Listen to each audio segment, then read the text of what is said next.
La peur ne vient pas toujours pour te prévenir, mais bien souvent, elle vient pour te limiter. Regarde Pierre, il marche sur l'eau, il fait l'impossible, il vit le miraculeux.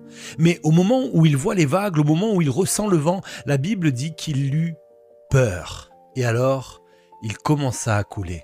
Vois-tu, la tempête était déjà là quand il a commencé à marcher.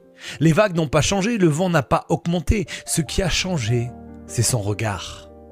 Et comprends bien ceci, la peur ne vient pas seulement pour t'effrayer, elle vient pour réduire ton champ d'action. Elle ne t'empêche pas forcément de vivre, mais elle t'empêche d'oser. Elle ne te bloque pas toujours physiquement, mais elle va t'enfermer intérieurement. La peur va amplifier les risques, elle va diminuer les promesses, elle va grossir les obstacles et elle peut rétrécir ta foi. Elle te fait reculer avant même que le combat commence. Et ce n'est pas un hasard d'ailleurs si Dieu va dire plus de 365 fois dans la Bible « Ne crains pas ». Pourquoi ? Parce que la peur est l'une des plus grandes paralysies de destinée. Beaucoup ne passent pas à côté de leur appel par manque de capacité, mais par excès de crainte. La peur te pousse à attendre encore, à réfléchir encore, à douter encore, jusqu'à que l'occasion passe. Tiens dans le raisonnable, alors que Dieu t'appelle dans le surnaturel. Et c'est là que tout se joue, parce que l'opposé de la peur, ce n'est pas l'absence de danger, mais c'est la foi.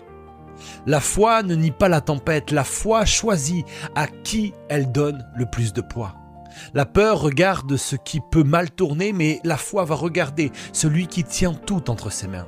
La peur va calculer les risques, mais la foi s'appuie sur les promesses. Et comprends bien ceci, tu ne vaincras pas la peur en analysant davantage, mais tu la vaincras en te positionnant par la foi.